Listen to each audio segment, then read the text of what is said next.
Semakin diusut, semakin carut marut. Kira-kira ungkapan itulah yang mampu menggambarkan kisruh Nikita Mirzani dan Dr. Reza Gledis.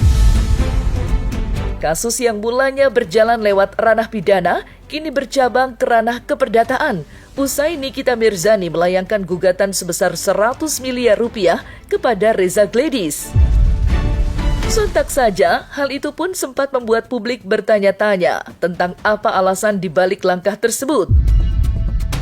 Sedang menurut Fahmi, hal ini sengaja dilakukan guna membuktikan bahwa Nikita dan Reza sejatinya terikat kontrak perjanjian, bukan pemerasan seperti yang dilaporkan.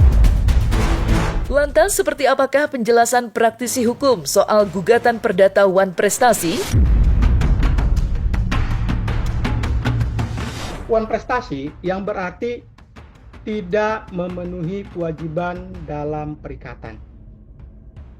Hal ini adalah bagian dari ranah hukum perdata sesuai pasal 1320 Kitab Undang-Undang Hukum Perdata yang mengatur tentang syarat sahnya perjanjian. Gugatan Wan Prestasi ini adalah perkara perdata atau materialnya.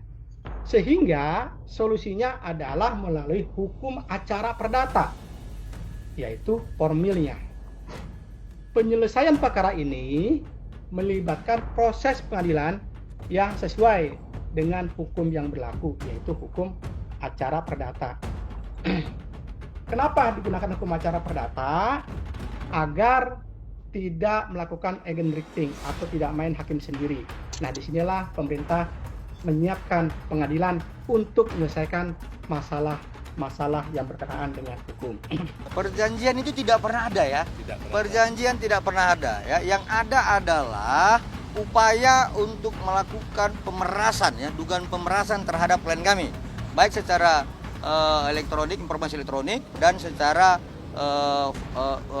undang-undang TPPU, seperti itu. Saya tidak menanggapi tanya sama yang bersangkutan. Yang jelas secara hukum gugatan itu dibenarkan, dan di dalam KUH Perdata ada yang namanya gugatan Wan Prestasi dan ada yang namanya gugatan perbuatan melawan hukum. Kalau Wan Prestasi itu adalah ingkar janji atau seseorang yang tidak mentaati apa yang pernah disepakati. Kesepakatan itu bisa lisan dan bisa tertulis secara hukum. Makanya namanya Wan Prestasi, atau artinya ada seseorang yang ingkar janji. Kejadian berawal dari November 2024, itulah asal terjadinya kesepakatan lisan di antara. Bagaimana kesepakatannya nanti kita uji di persidangan.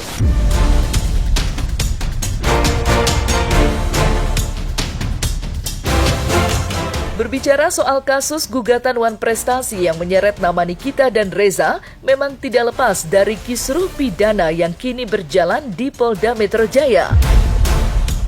Seperti diketahui, Nikita kini masih ditahan di rutan Polda Metro Jaya akibat laporan dugaan pemerasan, pemaksaan, dan tindak pidana pencucian uang yang dilayangkan oleh Dr. Reza Gledis. Namun saat ini proses itu seakan jalan di tempat. P21 tanda rampungnya berkas perkara di Kejaksaan tidak kunjung datang, walaupun Nikita sudah ditahan berbulan-bulan lamanya. Sampai akhirnya lahirlah manuver gugatan perdata dari pihak Nikita. Lantas mungkinkah gugatan itu berpotensi mempengaruhi proses penyidikan di Polda Metro Jaya?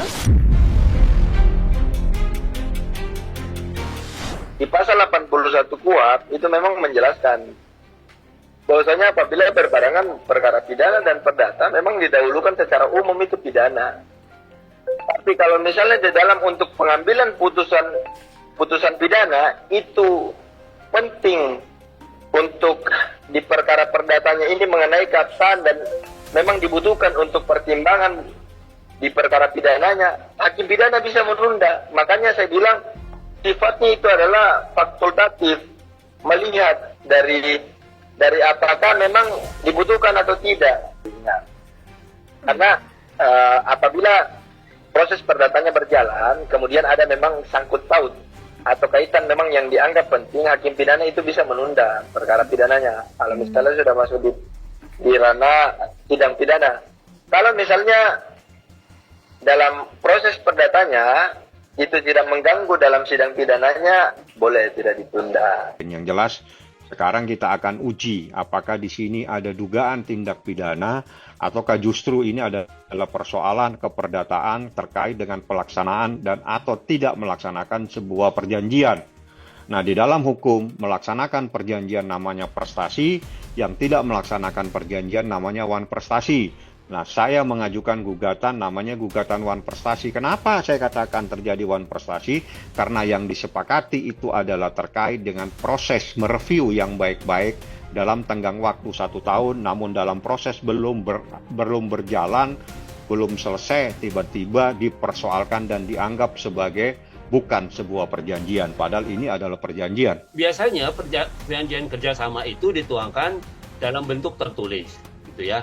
Nah, karena itu untuk menghindari perkara ini bergeser jadi pidana, gitu sebenarnya. Kalau wan prestasi itu bisa bergeser menjadi penggelapan kalau tidak tertulis. Nah, terbukti kan sekarang ini mungkin betul aslinya itu perjanjian, gitu ya, cuma secara lisan, gitu ya. Tetapi kemudian tidak dituangkan secara tertulis, terjadi wan prestasi. Nah, dianggapnya jadi penggelapan, gitu. Ya, karena tidak ada bentuk tertulisnya. Meskipun secara lisan mereka bikin perjanjian, tetapi sulit dibuktikan bahwa itu perjanjian. Bisa juga berubah, umpamanya bisa jadi pinjam meminjam atau yang satu pakai barang yang satu tanpa perjanjian tertulis. Yaitu ujungnya bisa penggelapan kalau tidak tertulis itu.